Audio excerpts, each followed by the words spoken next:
마무리는 잘들 돼가시나요? 마무리는? 네? 그러니까 힘드시더라도 계속 보실 수밖에 없어요. 시간이 많지를 않으니까 1, 2차를 같이 도전을 하시게 되면 그죠? 지금 뭐 1차에 대해서도 잊어먹지 않게끔 확실하게 궤도에 올라가 있으면 관계가 없어요. 그렇지 않으면은 그래도 꾸준히 다 봐주셔야 돼요. 그거를 2차도 뭐 정리할 게 많으시잖아요. 그죠? 그걸 한 번에 몰아서 하려고 그러니까 쉽지 않죠. 예. 그래서 시간 배정을 잘 하셔야 돼요. 시간 배정을. 그리고 이제는 뭐 남은 기간이 한 뭐 50일밖에 없으니까 그러니까 올인한다고 생각하시고 그죠? 나중에 시험장에 가셔서 조금 후회할 수 있어요. 이럴 줄 알았으면 조금만 더 할 걸. 아니 이게 공부 어느 정도 하시면요 여기에 걸려요. 여기에 공부 좀 하시면은 몇 점은 넘어요. 여기는 조금 넘어가요. 이 사이에 걸리면. 그리고 어떤 경우가 있냐면 작년 시험에 60점에서 약간 상회하는 점수를 받았어요. 그죠? 그럼 나름대로 무슨 생각이 들어요? 자신 있다. 얘는 내가 나중에 정리하더라도 되겠지라고 이렇게 생각을 했는데 안 본 텀이 길어지잖아요. 그러면 큰 틀은 기억이 나는데 세부적인 게 기억이 안 나요. 그러면서 맥시멈 나중에 부지런히 해도 작년 정도의 성적 이상은 잘 안 나온다고요. 그렇기 때문에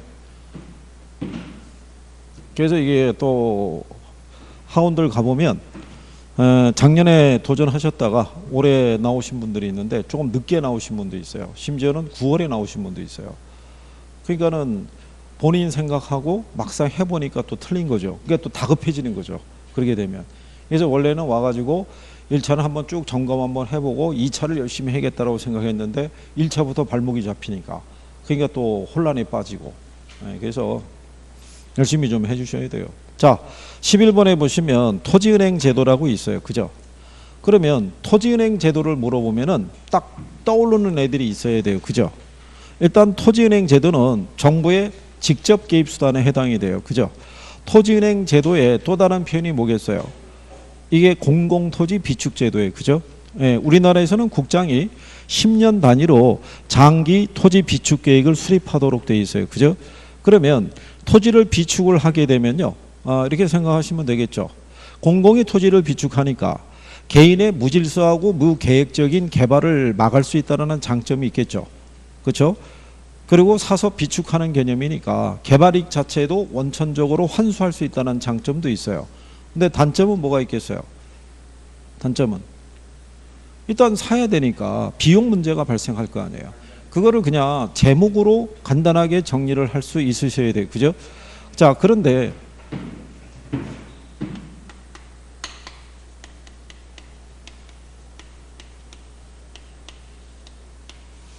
이건 이제 여러분들에게 공공토지 무슨 제도, 비축제도 또는 토지 비축제도라고 얘기를 해요. 그죠? 자, 그런데 얘를 비축을 할 때는 모든 토지가 정부 소유의 구기준이 아니잖아요. 그죠? 그러면 사서 비축을 할 때 이 제도를 써요. 그죠? 토지 선매 제도를. 그러면 토지 선매를 할 때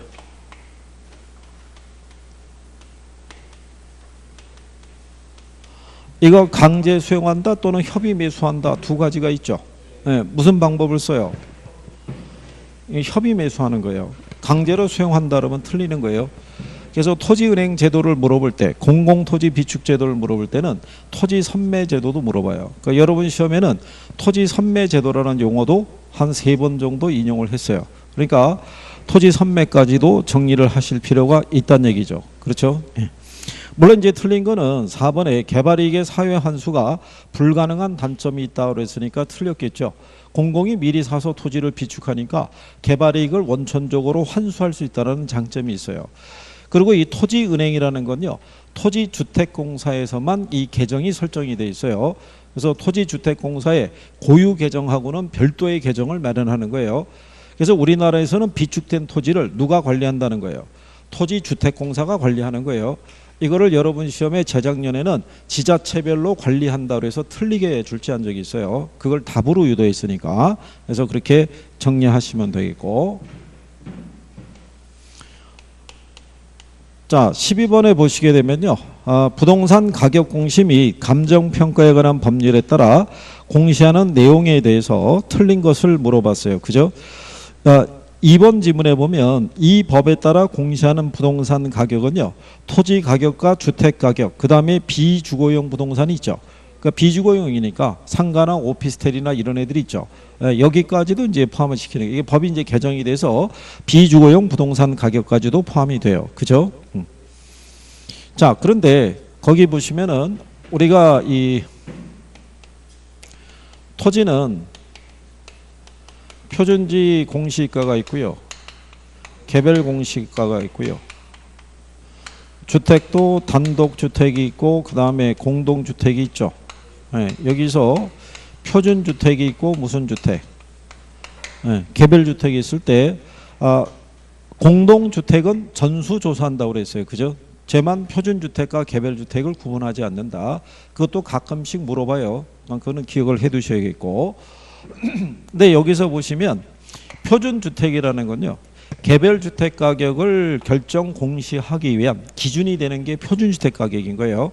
그래서 얘를 기준으로 해서 무슨 가격이 산정이 되면 개별주택 가격이 산정이 되면 개별주택 가격이 5번 지문에 나온 것처럼 주택시장의 가격 정보를 제공하고 국가 지자체 등의 기관이 과세 등의 업무에 관련해서 주택 가격을 산정할 때 그 기준으로 활용할 수 있는 것은 표준주택 가격이 아닌 거예요. 무슨 가격?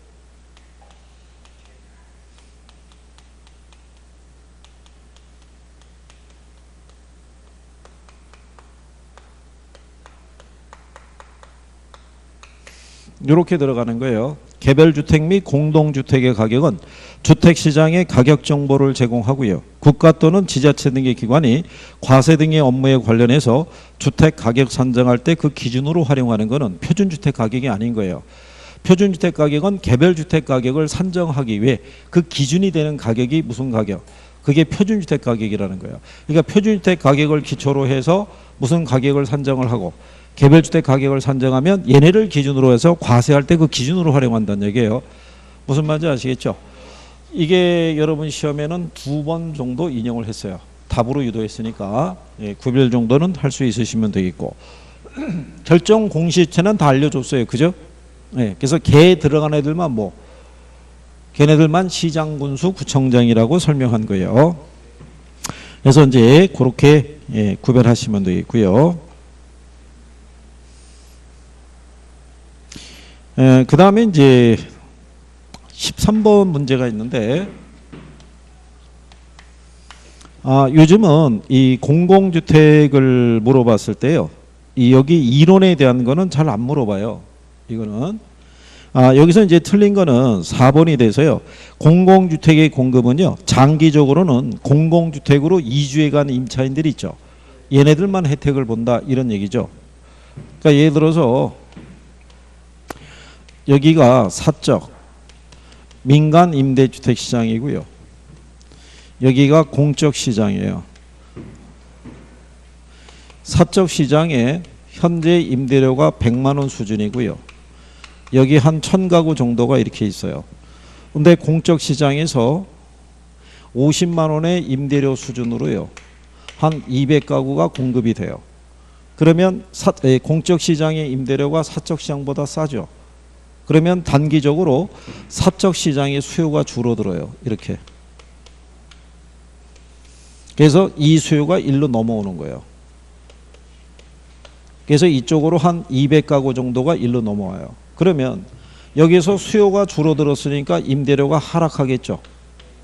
그러면 단기적으로는 사적 시장에 머무는 사람이나 공적 시장으로 이주해 간 사람이나 임대료 경감했다는 혜택을 다 보겠죠. 그렇잖아요.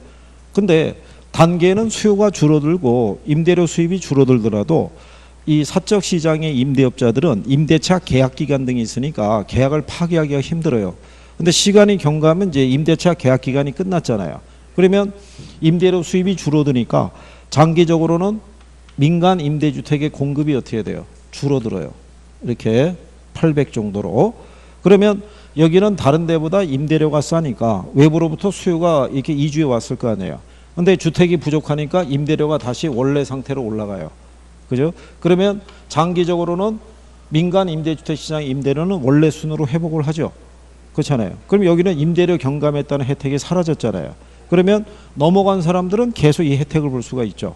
그러니까 장기적으로는 어디로 넘어간 사람만, 공공임대주택으로 이주한 사람만 혜택을 본다는 거예요.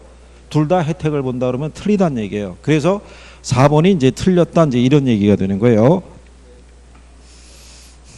그래서 이제 3번에 보시면 공공주택의 공급은 기존 사적 시장에 존재하는 임차인들의 주거 이동을 활발하게 하는 효과가 있다고 해놨죠. 그러니까 일로 이주할 수 있다, 이런 얘기죠. 그죠? 예. 그런데 그거는 뭐 여기서 얘기하면 또 헷갈린다고 그러실 테니까 참고로 보시면 민간 임대주택에 관한 특별법이라고 있어요. 그러니까 이 법이 개정이 돼가지고 지난번에 우리가 수업할 때 기본적으로 하나는 이제 설명을 해드린 거예요. 이미 바뀌었으니까. 그죠? 바뀐 것 중에 하나는 민간 임대 사업자들 있죠. 임대 사업자들은 임대료를 신용카드로 받을 수 있어요, 없어요? 직불카드나 선불카드로도 받을 수 있다는 얘기예요. 그죠? 그 얘기는 임대 사업자로 등록하라는 얘기예요. 그래야지 이게 단말기 이게 신고를 하고 등록을 할 거 아니에요. 그죠? 무슨 말인지 아시겠나요? 거기다가 임차제에 관한 정보 있죠. 예, 정보를 제공받을 수가 있어요. 그럼 국장에게 요청을 하면 국장은 임차제에 관한 정보도 제공을 해줄 수 있어야 돼요. 그래서 거기에 관련된 법이 개정이 된 거예요. 무슨 말인지 이해하시겠죠? 근데 여러분들 시험에 작년에도 민간 임대 사업자의 업무 범위를 출제를 했어요. 그렇죠? 그거는 법령에 기초한 업무 범위예요. 예, 그렇기 때문에 그 법률에 관한 사항도 정리를 하나 하셔야 돼요. 그죠? 그러니까 개정된 법률을 기초로 해서, 그리고 부동산 투자회사법도 개정이 됐어요. 8월 20일자로, 지난달 20일자로 개정을 한 거예요. 개정을 했는데 다만 운이 좋은 거는 내년 2월 20일 날 시행해요. 그러니까 그 바뀐 거는 올해는 안 나온다는 얘기예요. 그죠? 예, 근데 이 법령에 의해서 얘네들은 시행일이 10월 26일이에요. 여러분 시험 보는 당일. 그러니까 적용이 되는 거예요. 무슨 말인지 아시겠죠? 그러니까 거기는 추후로 자료를 드릴 때 정리를 해드릴 테니까 그거를 가지고 정리를 하시면, 여기다 다 적을 수는 없잖아요. 내용이 많으니까. 네? 그렇게 보시면 되겠고. 그래서 이 부동산 투자회사법상에 이 배당에 대한 것 있죠. 부동산 투자회사법. 원래 얼마 배당해야 돼요? 네? 원래 100분의 90 이상을 배당을 해야 돼요. 이걸 배당을 해야 되는데 이거를 2017년 12월 31일까지는 100분의 50만 배당해도 된다 이렇게 했다가 이걸 연장을 해서 2018년 12월 31일까지는 역시 100분의 50만 배당해도 된다고 2018년 한 봄쯤에 2월 달에 이걸 개정을 해서 연장을 시켰어요. 근데 이게 개정이 안 되고 있다가 2019년 8월 20일 날 개정이 된 거예요. 이걸 개정을 해서 이거를 2021년 12월 31일까지로 연장해 준 거예요.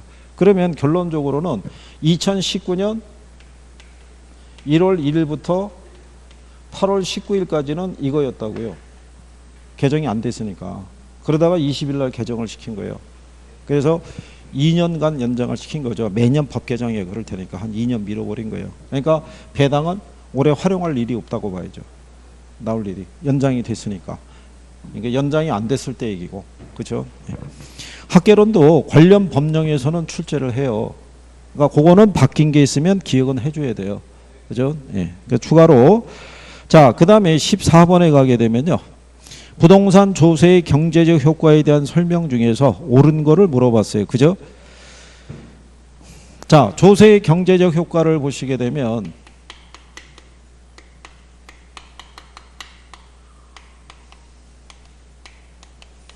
자, 만약에 무슨 상태에서 균형 상태에서 조세가 부과가 되면요. 어떤 현상이 나타나요? 조세가 부과가 되면. 에? 어떤 현상이? 아니 그러니까 오늘 우리가 얼굴 보기 위해서 모인 게 아니라니까요. 지금 뭐 얘기를 해줘야 되잖아요. 얘기를. 자 일단 얘가 부과가 되죠.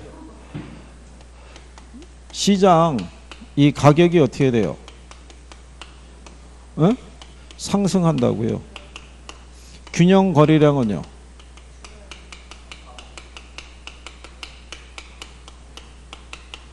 이게 감소하겠죠. 그래서 사회적 후생 손실을 초래한다고 얘기를 해요. 그죠? 자, 그 다음에 소비자 잉여하고 생산자 잉여 있죠. 소비자 잉여는 늘어나요? 줄어들어요? 에? 줄어들 거 아니에요. 생산자 잉여는 이게 감소할 거 아니에요. 그죠? 그러면 경제적 순손실은 발생해야 하네요. 이게 발생하죠. 그러면 경제적 순손실은 공급이 탄력적일 때, 비탄력적일 때, 어떨 때? 어떨 때 커져요? 자, 얘를 빼고, 이쪽일 때. 탄력적일수록 커지는 거예요. 그죠?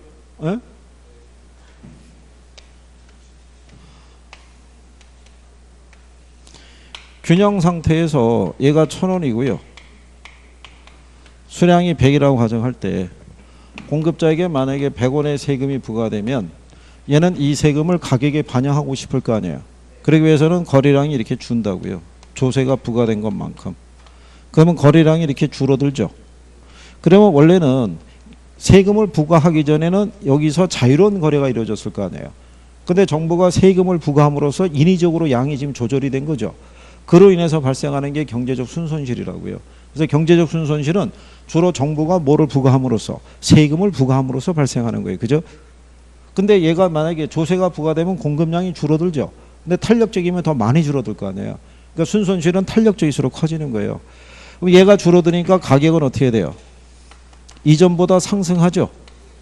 그렇잖아요. 그러면 소비자는 이전보다 지불하는 가격이 높아지잖아요. 그러니까 무슨 잉여가 줄어드는 거예요? 소비자 잉여가. 근데 공급자는 원래 이걸 받고 팔아서 이만큼의 수입이 발생했는데 가격이 올라갔잖아요. 근데 이거 받고 팔아서 100원 세금 내야 되잖아요. 그러니까 공급자 수입도 어떻게 돼요? 줄어든다고요. 그러니까 이전보다 줄어드니까 생산자 잉여도 어떻게 돼요? 감소하는 거예요. 그로 인해서 뭐가 발생한다고? 경제적 순손실이 발생하는 거다는 거 하고 얘는 이게 탄력적일수록 커진다는 거 하고 이거 두 가지가 출제된 거예요. 조세의 경제적 효과를 물어봤을 때 그래서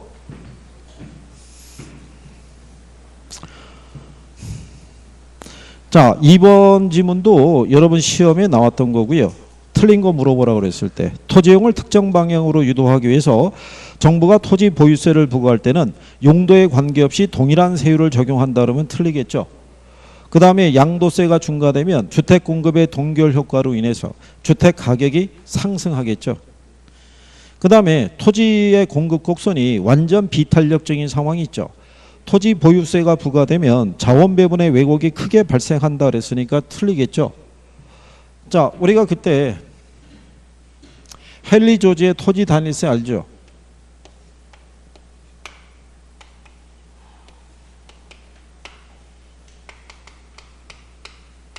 자, 이 상태에서 자, 여기 있는 공급자에게 100원의 세금이 부과됐어요. 그죠? 이럴 때 이 시장 가격이 어떻게 된다 그랬어요? 이 상태에서 지금 얘가 수직선이면 무슨 상태예요? 완전 비탄력적인 상황이잖아요.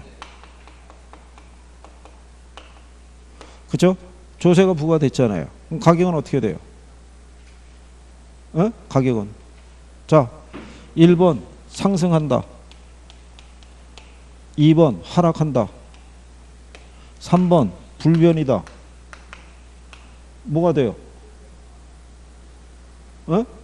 자, 얘 빼고 얘 버리고 이거 아니에요. 이거 불변이라고. 그래서 전액 누가? 토지 소유자가 부담하는 거예요. 그래서 공급이 완전 비탄력적이면 공급자가 다 부담하는 거예요. 자, 여기 그림하고 한번 비교해 보세요. 지금 균형 상태죠. 수요나 공급이나 탄력적인 상황에서 조세 부과되니까 거래량이 줄잖아요. 주니까는 전가가 발생하죠. 근데 얘가 지금 전가를 시키려고 그러면 이걸 올려야 되잖아요. 반영해서.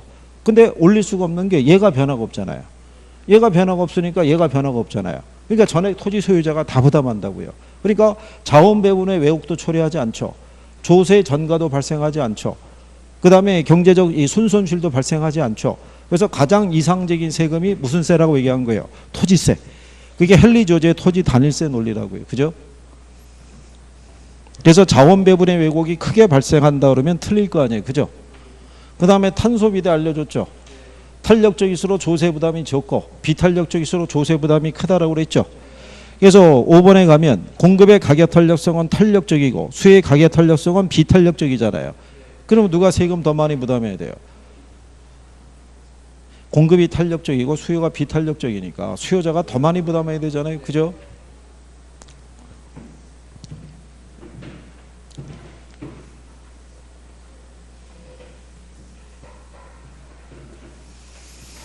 자, 그 다음에 이제 15번에 가시면 부동산 투자의 장점으로 적당하지 않은 걸 물어봤죠. 네. 자, 여러분들이 부동산 투자의 위험 있죠. 위험. 에? 일단 위험이라는 거 뭐 얘기해요? 위험. 위험. 너 자꾸 그러면 2000년을 네 옆으로 이동시키는 게 아니라 너를 앞으로 이동시킬 거야. 율로. 사정거리에 들어오게끔 이렇게. 자, 위험이라는 거는 뭐하고 기대 수익과 실현 수익의 차이를 유발하는 걸 위험이라고 그랬어요. 그죠? 그 차이를 유발하는 위험의 종류 뭐 있었어요? 위험의 종류. 아니, 사업위험, 금융위험. 작년에 여러분 시험에 나온 게 금융위험이잖아요. 박스로 해가지고. 무슨 위험에 대한 설명이냐. 그 다음에 또 무슨 위험? 인플레 위험. 여기서도 출제를 2번 했죠. 인플레가 예상이 되면, 그죠? 대출자는 고정이자율과 변동이자율이 있으면 무슨 이자율로?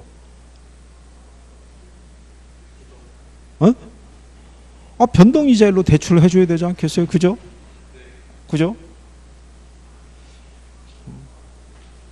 이건 내가 이분에게 부탁을 안 하는 걸 다행으로 여겨. 이쪽에서 내 이름 대고 5대만 때리라고 그러면 너 또 실려 나갈 거 아니야. 그치? 참. 네, 무슨 위험?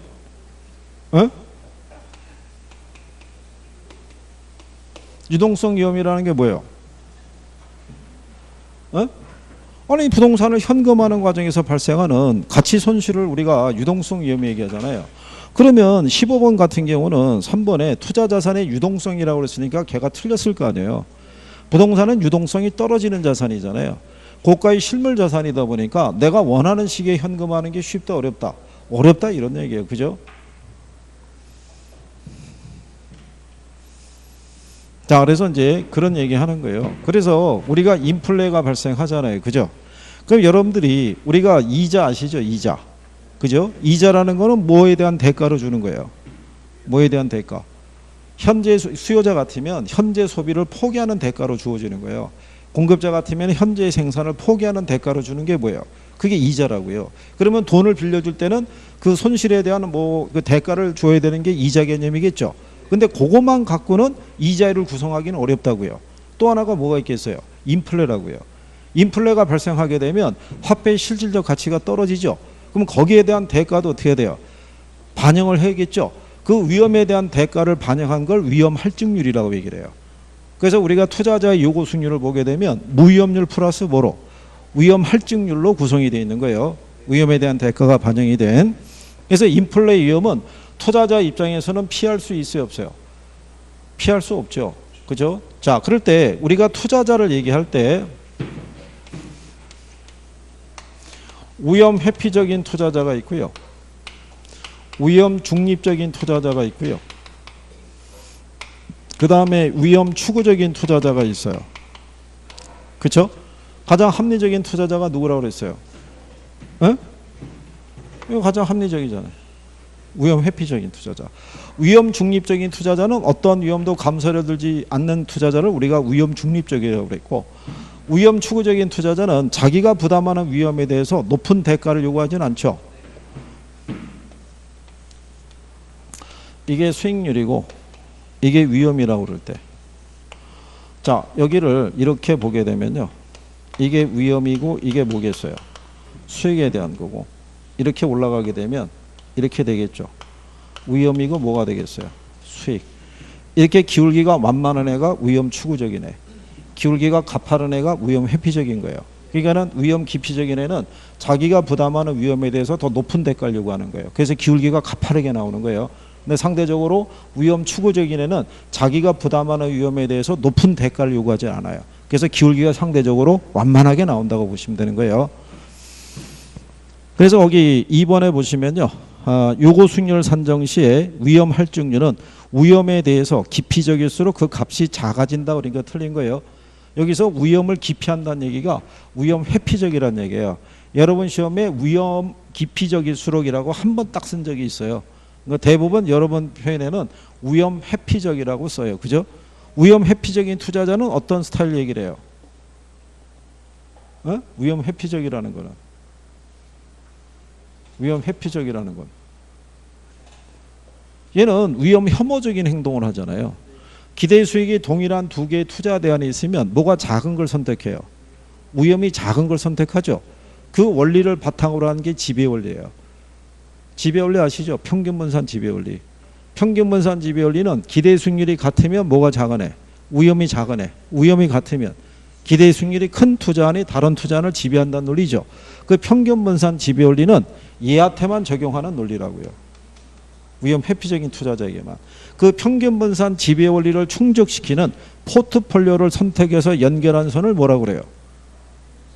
그걸 효율적 투자선, 효율적 전선이라는 거예요. 그러니까 이렇게 쭉 연결이 되는 거예요. 그러니까 포트폴리오를 물어볼 때 투자자는 위험 회피적이라는 가정을 주는 거예요.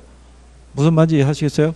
네, 그러니까 그런 내용들을 묶어서 정리하시는 게 필요해요. 그렇죠? 자, 그랬을 때 우리 지문 안에서는 요구 수익률, 기대 수익률을 나올 때 우리가 기대 수익률이 뭐보다 크면 그러면 투자를 채택하죠. 네. 이 상태에서는 나중에 균형 상태로 회귀하기 위해서는 기대 수익률이 커져요, 작아져요? 지금 얘가 얘보다 크죠. 네. 그때는 투자가 뭘 해요? 채택을 하잖아요. 그러다가 얘네가 다시 어떻게 돼요? 이렇게 같아지는 게 무슨 상태예요? 균형 상태라고 그랬었죠. 이 상태에서는 얘가 작아지면서 균형으로 돌아간다고 그랬어요. 그 다음에 기대 수익률하고 요구 수익률이 있을 때 반대로 기대 수익률이 작죠. 작을 때는 얘가 다시 커지면서 균형으로 돌아간다 그랬어요. 그러니까 뭐를 갖고 정리하면 된다 그랬어요? 기대 수익률을 가지고. 이거 우리가 그때 왜 이렇게 균형 과정을 돌아가는지를 예를 들어서 설명을 했던 거예요. 투자 가치하고 시장 가치 대입해서. 이거 요건은 투자 가치하고 시장 가치하고 같은 거예요. 기대 수익률이 요구보다 크다는 얘기는 투자 가치가 시장 가치보다 크다는 얘기하고 똑같은 거예요. 그죠? 균형 상태에서는 얘하고 얘가 같죠. 그러면 투자 가치하고 무슨 가치가 같은 거예요? 시장 가치가 같은 상태라고요. 이 상태에서 변하는 거니까 그거를 기본적으로 기억하시면 돼요. 기대 수익률과 요구 수익률의 관계는 기본적으로 물어보고요. 그리고 어떨 때 투자를 채택을 한다는 것도 지문으로 잘 쓰는 거예요. 보편적으로.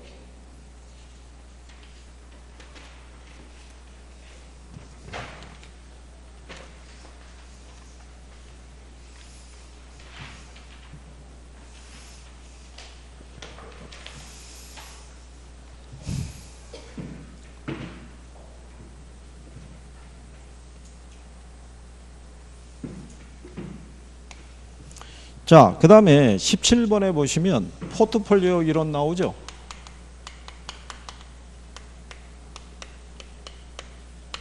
포트폴리오 이론 나오면 일단 알아야 될 게 뭐 있어요? 또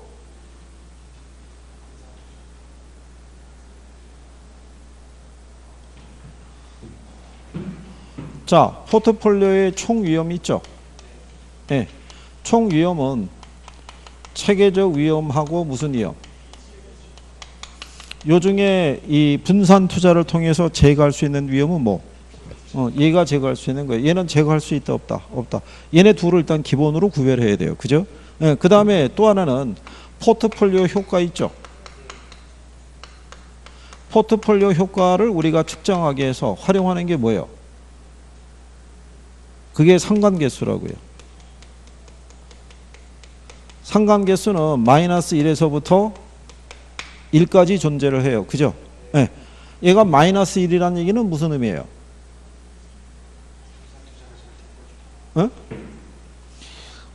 두 개의 자산의 위험과 수익의 움직임이 100% 다른 방향으로 가는 거예요. 그죠? 그러니까 얘는 100% 상이하다는 얘기예요. 그러니까 위험 분산 효과가 얘가 최대가 되는 거예요.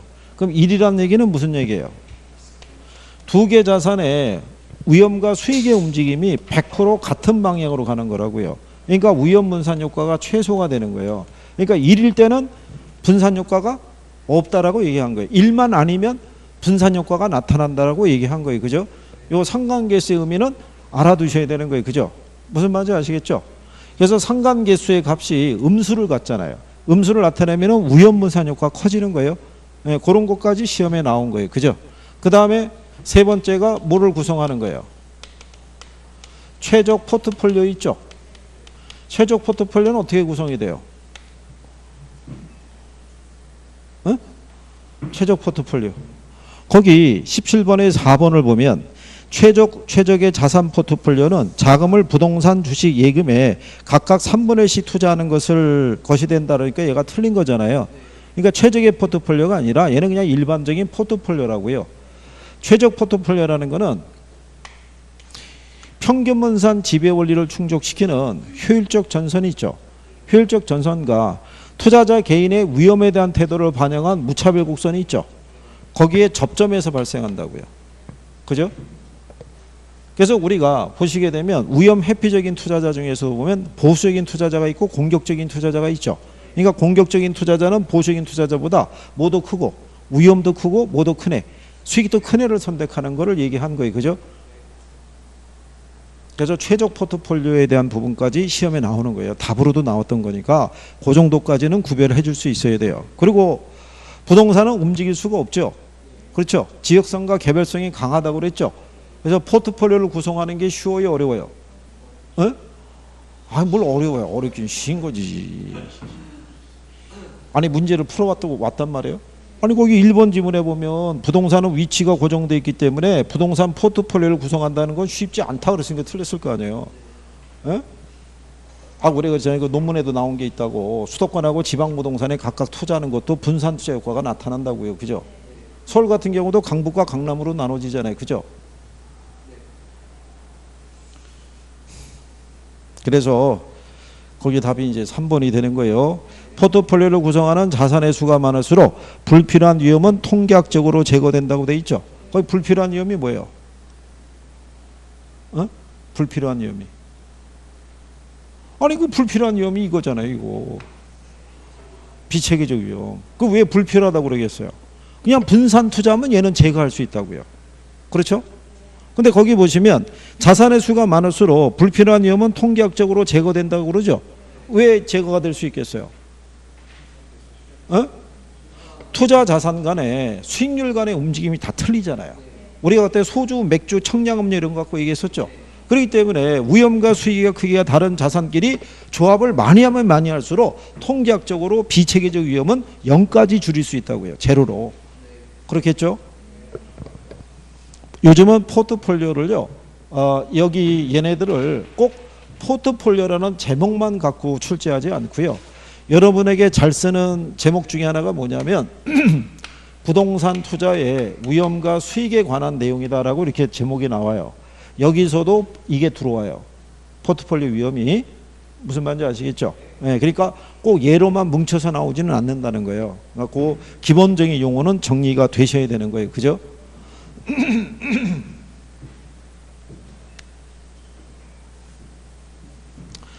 자, 다음에 그 기대 수익률은 얼마냐고 물어봤죠. 기대 수익률은 어떻게 계산한다고 그랬어요?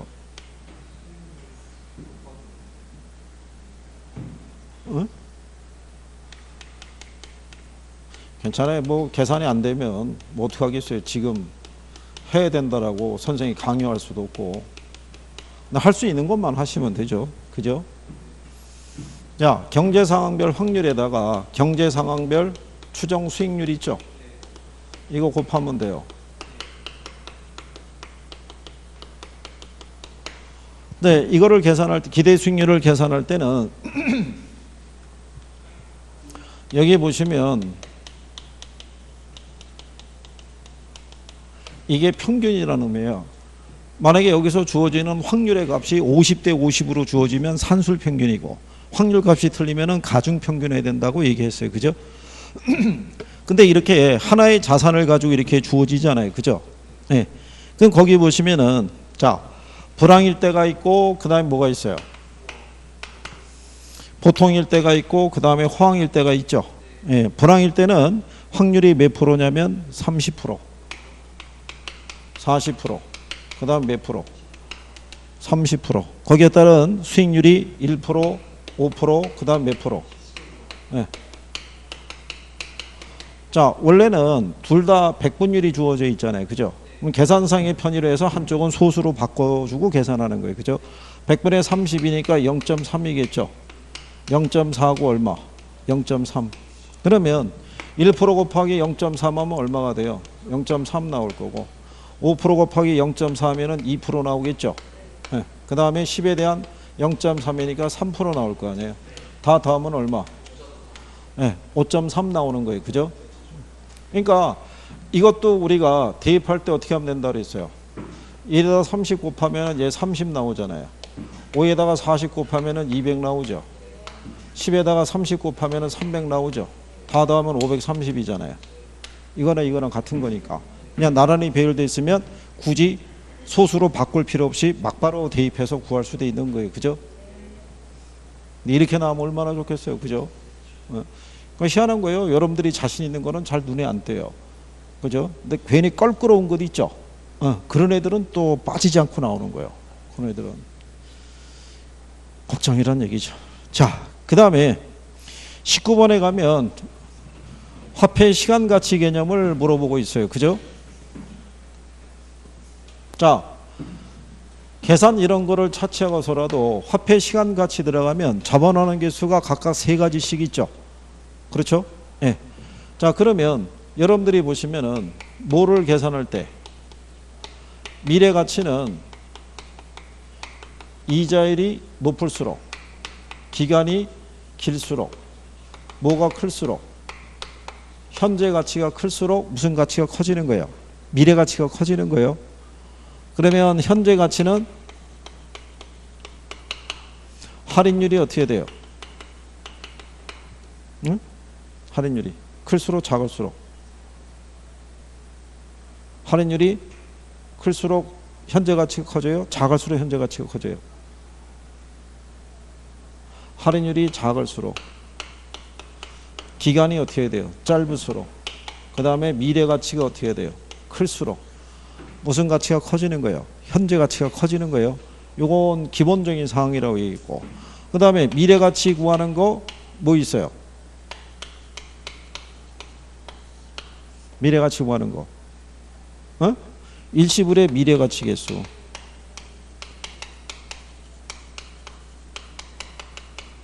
그 다음에 연금의 미래 가치 개수 그 다음에 감채 기금 개수 현재 가치 구하는 것도 몇 가지 있어요? 3가지 있죠. 얘는 일시불의 현재 가치 개수 연금의 현재 가치 개수 그 다음에 저당상수 역수는 기본으로 알아야 된다고 그랬어요. 그죠? 역수를 하는 거는 이모티콘 알려줬어요. 에? 이렇게 역수니까. 그 다음에 얘는 뭐 구할 때? 원리금 균등 상환 방식에서 원리금 구할 때 쓰는 거예요. 감채인계수는 이거 주택연금 구할 때 쓰는 거예요. 무슨 말인지 아시겠죠? 연금의 현가계수는 미상환 저당잔금 잔금 비울 때 구할 때 쓰는 거예요. 무슨 말인지 아시겠나요? 여러분 시험에는 임대료 수입의 현재 가치 계산할 때도 얘 쓰는 거예요. 네, 그러니까 기본적인 요건 정도는 정리가 되셔야 돼요. 그죠? 그래서 거기 2번에 보면 일시불의 현가계수는 일시불의 내가계수의 역수다. 그러니까 틀렸겠죠? 일시불의 현가계수하고 일시불의 내가계수가 역수는 맞는 거죠. 예, 맞고 연금의 현가계수가 저당상수의 역수 그랬으니까 맞는 표현이죠. 그 다음에 저당대부액 중에서 미상환된 원금을 잔금이라고 얘기하죠. 잔금이 차지하는 비율을 우리가 잔금 비율이라고 얘기하죠. 예, 이 잔금 비율을 구할 때 못 쓴다는 거예요. 그게 연금의 현가계수 쓴다는 거예요. 연금 현가계수. 그래서 원리금 균등 상환 조건에 잔금 비율은 연금의 내가계수를 이용해서 구할 수 있다 그랬으니까 틀렸겠죠. 잔금 비율은 뭐를? 연금의 현가계수를 적용해서 구한다는 거. 그래서 그렇게 구별할 수 있어야 된다는 거. 그러니까 예를 들어서 저거를 내가 계산도 하고 다 퍼펙트하게 하면 좋은데 그게 안 되면 할 수 있는 범주 안에서는 정리를 할 수 있어야 돼요. 무슨 말인지 아시겠어요? 그러면 N년 후에 이론을 만들기 위해 매기간 불입해야 될 액수 있죠. 네, 적립액 구할 때 못 써요. 어? 뭐? 자, 그럼 제목을 가만히 봐보세요. N년 후에 뭐를? 이론을 만들기 위해 매기간의 적립액이죠. N년 후에 이론이니까 뭐겠어요? 미래가치라고요. 얘 구할 때 쓰는 게 감채인계수라고요. 감채기금이라는 게 빚을 갚기 위한 저축 개념이라고 그랬었죠. 에? 시험에도 나온다 안 나온다? 나와요. 그러면 자 저당상수를 주로 많이 물어봐요. 5개 지문 중에 저당상수 하나는 꼭 들어와요. 그죠? 근데 저당상수만 계속 답으로 유도할 수는 없잖아요. 그럼 한 번쯤은 반대되는 감채인계수가 들어올 수 있다는 얘기죠. 그렇잖아요. 그러니까 여러분 시험 지문에 한번 떴단 말이에요. 또 그러니까 기억은 꼭 해두시고요. 자, 이게 현금 흐름할 때 이건 기억하시죠?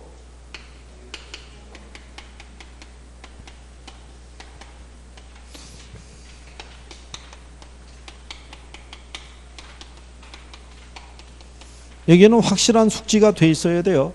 에? 언제든지 문제로 우리가 구성할 수 있으니까. 근데 여기 경비 안에 보게 되면 경비에 포함해도 되는 애가 있고 포함하면 안 되는 애가 있죠. 그죠? 예, 일단 포함할 수 있는 애는 뭐가 있어요? 어? 아 그래. 또 간만에 김총각이 얘기했는데 적어줘야지. 화재 보면 그 다음에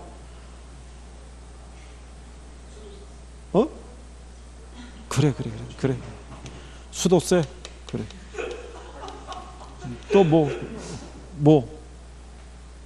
또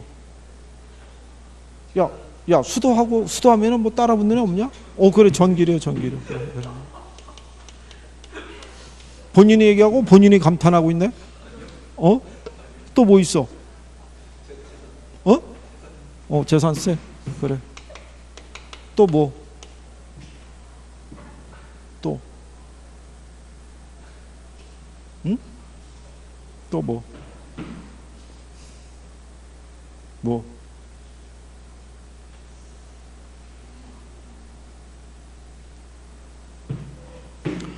요거 들어가고요. 얘들 묶어가지고 유지관리비라고도 얘기를 해요. 그리고 관리자 급여 있죠. 네, 이런 애들이 다 포함이 돼요. 무슨 말인지 아시겠죠? 그럼 안 되는 애들 뭐 있어요? 그래. 공이 뭐예요? 부는? 얘는? 아니 우리가 그때 공부소감을 소개한다라고 이렇게 해준 거고 이게 공실, 부채 서비스세, 소득세, 그 다음에 감가상각비, 소유자 급여, 개인적 업무비 거기다 또 뭐? 또 뭐? 이게 자본이득세 안 들어가고요. 그렇죠? 그 다음에 뭐 안 들어가요? 취득세 안 들어간다고요. 이건 부동산을 내가 투자할 때 취득할 때 발생하는 세금이기 때문에 부동산에 거래할 때 가치는 반영이 되더라도 경비로는 인정이 안 해줘요. 그죠?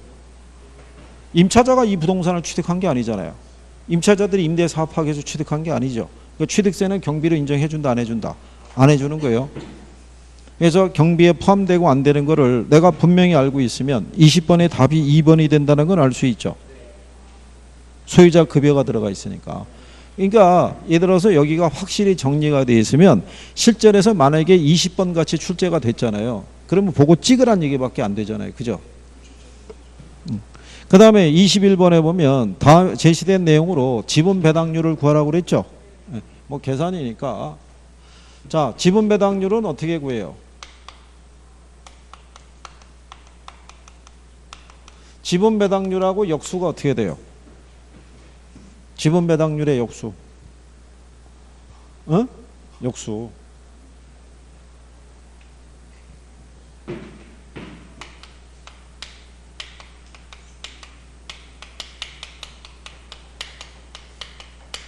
자, 여기 공식을 보면 요 승수 앞에 있는 이 현금 흐름이 있죠. 네, 승수는 큰 게 좋아요, 작은 게 좋아요? 작은 게 좋을 거예요. 승수의 의미가 회수기간이니까. 그러면 회수기간이 예를 들어서 작은 게 좋으니까 그러기 위해서는 분모가 커져야 된다고요. 그러니까 여기는 현금 흐름이 분모로 들어가요. 그럼 여기가 세전이죠. 세전하고 세호는 총 투자액과 지분 투자액이 있으면 무슨 투자액? 그럼 여기가 지분 투자액이라고요. 이 부동산에서 발생하는 세전 현금 수지로 내가 투자한 지분 투자액을 회수할 때까지 걸리는 기간이 몇 년이냐, 이걸 측정하는 게 세전 현금 수지 승수예요. 얘하고 역수가 뭐라고요? 그게 지분 배당률이라고요.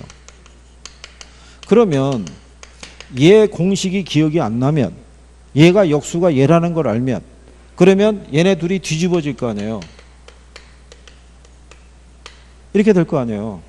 그렇잖아요. 그러니까 얘를 왜 식을 세우기가 좋으냐면 세전 현금 수지 승수니까 승수 앞에 있는 애가 일로 가는 거예요. 그리고 세전 세우는 지분 투자액인 거예요. 그러면 분모하고 분자가 채워지잖아요. 그럼 역수가 지분 배당률이면 뒤집으면 될 거 아니에요. 정의 안 되면. 그러면 거기 보시면 21번에 갑은 현금으로 4억 원을 투자해서 순영업소득이 연간 7천만 원, 저당 지불액이 연간 4천만 원인 부동산을 10억 원에 구입했다고 해놨죠. 그러면 지분 투자액이 얼마예요? 어? 지분 투자액이 4억일 거 아니에요. 4억. 빌린 돈이 6억일 거 아니에요. 4억을 투자해서 10억에 샀다는 얘기는 빌린 돈이 6억이라는 얘기잖아요. 그죠? 그런데 순영업소득이 연간 얼마예요? 7천이잖아요. 그죠? 근데 저당 지불액이 얼마예요? 4천이잖아요. 그럼 세전이 얼마겠어요? 그럼 세전이 3천일 거 아니에요. 여기 보시면 순영업소득이 연간 얼마래요? 7천. 거기 저당 지불액이 부채 서비스액이잖아요. 얘가 얼마라는 거예요? 4천. 그럼 세전이 3천일 거 아니에요. 그죠? 그럼 3천을 얼마로 나누면 돼요? 4억으로 나누면 되죠. 그럼 7.5%죠. 그죠? 계산해 보셨나요? 찍었는데 맞으셨어요? 그래요. 뭐 찍어서 틀린 것보다 맞는 게 나을 수 있겠죠. 그래서 그 내용을 얘기하고 있는 경우죠. 자, 그래서 여러분들이 22번에 보시면 투자 분석 기법에 관한 설명 중에서 옳은 걸 물어봤을 때 1번에 보면 순소득 승수를 자본 회수기간이라고 하고요. 이는 기업이 정한 목표 회수기간보다 짧을수록 유리하다라고 해놨죠. 근데 이런 회수기간법은 화폐 시간 가치를 고려한다 안 한다? 안 하는 거예요. 얘네는 여기서 발생하는 이 현금 흐름 있죠. 1년 동안의 현금 흐름만 기초해서 얘를 가지고 승수하고 수익률로 표시해서 투자 판단을 하는 방법이라고요. 그죠? 자, 그럴 때 화폐 시간 가치를 고려한 방법이 뭐 있었어요? 순수 내연이 있었죠. 지금 기억하시죠? 한 2달 지나면 누가 순수 내연 그러면 그게 뭐야? 이렇게 물어볼 거예요. 금방 잊어먹어요. 연말 가기 전에. 자, 그랬을 때 할인연금 수지 분석법 있죠. 거기 가면은 얘네들은 현금 유입의 현가하고요. 뭐를 비교해서? 현금 유출의 현가를 비교해서 투자 판단을 하는 게 할인연금 수지 분석법이죠. 거기서 얘를 빼서 계산하는 게 무슨 법? 그게 순영가법. 그래서 순영가법에서는 순영가가 0보다 크거나 같으면 투자하는 거예요. 그죠? 얘네들을 나누는 게 무슨 법? 그게 수익성 지수법이에요. 수익성 지수는 뭐하고 비교해서 1보다 크거나 같으면 우리가 투자하는 거예요. 그죠? 얘네들을 같게 만들어주는 할인율이 뭐라고 그랬어요? 그래서 수년가를 0으로 수익성 지수를 뭐로? 1로 만들어주는 할인율이 바로 뭐다? 내부 수익률이에요. 내부 수익률은 뭐하고 비교해서? 요구 수익률과 비교해서. 이거를 기억을 해야 돼요. 이거를 0으로 주거나 할 때 틀리는 사람들이 많다고요. 항상 얘가 0하고 1, 이렇게만 나와 있으니까. 작년에도 나온 거예요. 얘하고 실현 수익률하고 비교해서 이러면 틀리는 거예요. 순양가법의 할인율로 못 써요. 할인율로. 요구 수익률. 얘 할인율로 못 써요. 요구 수익률. 얘만 내부 수익률 쓰는 거예요. 얘 재투자율로 못 써요. 재투자율로. 똑같이 내부 수익률. 얘 재투자율로 못 써요. 요구 수익률 쓰는 거예요. 똑같아요. 똑같은 거. 그거는. 순양가법하고 내부 수익률법이 있으면 어느 게 더 우수해요? 수양가법이 더 우수하다. 그래서 거기 22번도 보면요. 5번에 순양가법에서는 재투자에 대한 수익률로 내부 수익률을 쓰고 내부 수익률법에서는 요구 수익률을 쓴다 그러면 틀릴 거 아니에요. 바뀐 거죠. 그러니까 그렇게 간단한 것도 물어봐요, 안 물어봐요? 물어보잖아요. 그리고 3번에 보면 순양가법과 내부 수익률법과 수익성 지수법은 화폐 시간 가치를 고려하지 않은 방법이라는 게 틀렸을 거 아니에요. 무슨 말인지 하시겠나요? 예. 그래서 여기까지 일단 푸셨어요. 잠깐 쉬었다가 나머지를 마무리하죠.